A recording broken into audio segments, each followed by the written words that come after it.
Hi. How many distractions do you have that you need to come and meditate? How easy is it for you to overcome them? Is a logical question. How high is the hurdle? When you utilize tools that have been similarly used for thousands of years, in my opinion, you can start to have some faith in them as having potential. And I recommend, as so many others also do, that you try them, meditation and mindfulness, in everything that you do.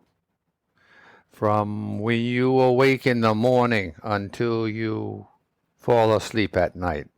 The more that you do, the more capable you become to make your own decision, your own unique answer to what's going on. It's important. There are many cross currents of information being disseminated, shared in our world today. One needs to have a handle on this. Do you blindly follow in faith what you are told? Or do you have an opinion of your own? This is what we're talking about. In essence, to meditate is quite simply easy to do. One finds themselves in a circumstance where you want to inquire within yourself. People say a comfortable posture, a pleasant environment, as much as you can find or make. Being undisturbed also, of course. Distractions are not what are going to help you focus and concentrate, but to distract you. So these two basics are important to consider. A very, very easy way to meditate and be mindful thereafter these conditions have been fulfilled is to task yourself to become more aware of whom you are. With that said, I like to oftentimes begin my focusing with the following phrases. We are here now, bundles of miracles.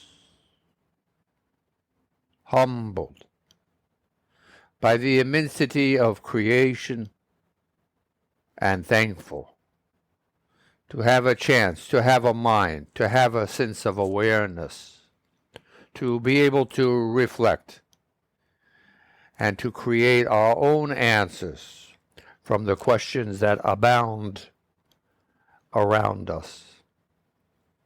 In the first part of this, the first phrase of 3, one finds a suggestion to be here now, to be present in your environment, in your condition, in your thinking. And this means the following, that you are not thinking about the past and that you are not thinking about the future, but that you are focusing upon the here and now, your physicality. Someone has asked you to be comfortable, so you need to ascertain if you're comfortable or not. If you are, fine. If you're not, then to make those changes necessary. Yes?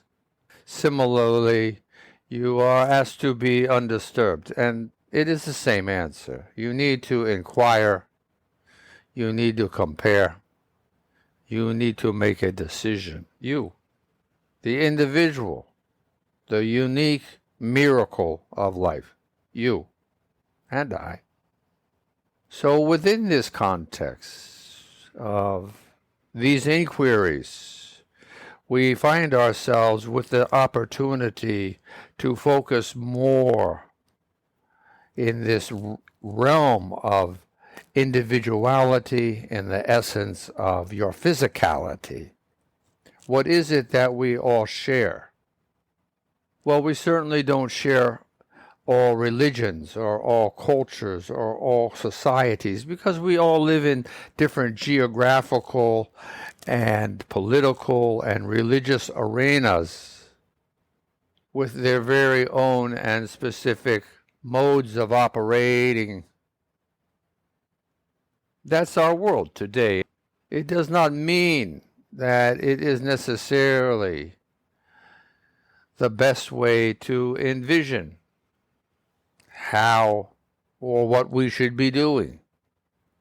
It is representative of many samples of ways that over the millennium of the written and spoken word that we have come to influence those around us with what we say, what rings in your ears, what brings you relief, what helps make you more comfortable to feel. Challenge yourself to put all of them aside and find yourself, visualize with me on a wide, open, flat sea, the sea of life. And see for yourself that there is nothing here, just blue sky and bluer water, and the sun shining above, and some beautiful white fluffy clouds. Before us, there is an open tablet, an open space where we can do anything we want, allowing ourselves to question and formulate new responses to things that we feel important, for things that we bring to our mind, that things that we want to clarify. Before doing this, let's make sure that we are focused more intently on these questions and these solutions, having found a comfortable posture, undisturbed.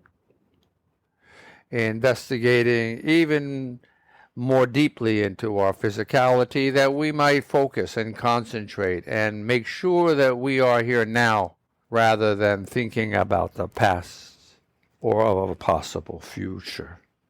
Being aware of one's skin, the largest organ of our body, being aware of it. What is it touching? What are the feelings on it? What is the weather around your body? Is there a breeze, or is it raining, or is there snow, or is it hot? Is it you in the sun? Are you in the shade? Your physical feelings of your skin. Do you have your body touching something like clothing, or perhaps your feet upon a floor or into socks or shoes? You have a hat on your head. What is it that is there that you feel a presence of? This is important to answer, to inquire, to discuss within yourself. What is the temperature of this body that you call your own? Is it warm or cool? Or is it cold or hot? What is the temperature inside of yourself?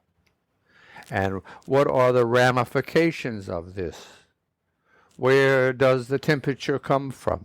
Where does the heat emanate from? Do you know? There are answers to these questions, you know. You need but seek. You need but listen. You need but be yourself. That miracle that you are, to know. Understand from your own experience, not from a sense of faith, but from a sense of practicality, of integrity, of seeking just a simple Homo sapien truth. As we continue investigating our physicality, scanning from the soles of our feet up through our ankles, our calves, our knees, does a sense of appreciation begin to develop of how lucky you and I are to have these appendages? Think about it. Up through your thighs, into your buttocks and your pelvis, up at your belly button and your lower abdomen, up through your stomach, up to your lungs. This is a very interesting organ, your lungs, because of its paramount importance. Thinking about this organ in itself, of the assimilation of oxygen-laden air, transferring it to your bloodstream, transferring it to your cells. This organ and the heart which circulates your blood are primary of importance. If you breathe, you live. If you don't breathe, you die. It's as simple as that. You and I both know this. If your heart does not work and your blood is not circulated and the oxygen is not released to your cells for their own lives, then your cells will die. We all know this is just common sense. We know this. Why do we know this? We know this from the activities of science. We know this from the activities of becoming more and more aware of what it means to be alive, a human being or another type of animal. There are many kinds. Focusing upon your breathing as you breathe in through your nostrils or your lips. Feeling the air as it enters, warm or cool or non-committal. Finding it flowing down the back of your throat through your windpipe down to your upper and lower lobes of your lungs, left and right. Feeling the rising of your chest and then its pause and then its fall. Finding these different aspects of you that you can trust, that you can count on as part of your foundation in knowing whom and what you are. This is the beginning of an inquiry into the process of respiration. Do this from your vantage point of being comfortable and undisturbed, with the visualization of a wide open sea before us. You and I sitting here now, just in contemplation of the process of respiration, considering it from every angle that you can. And we'll move on from here in our next podcast. Namaste. From my heart to yours, from your heart to mine. May we grow together like seeds planted in the soil of your own soul, of your own soul.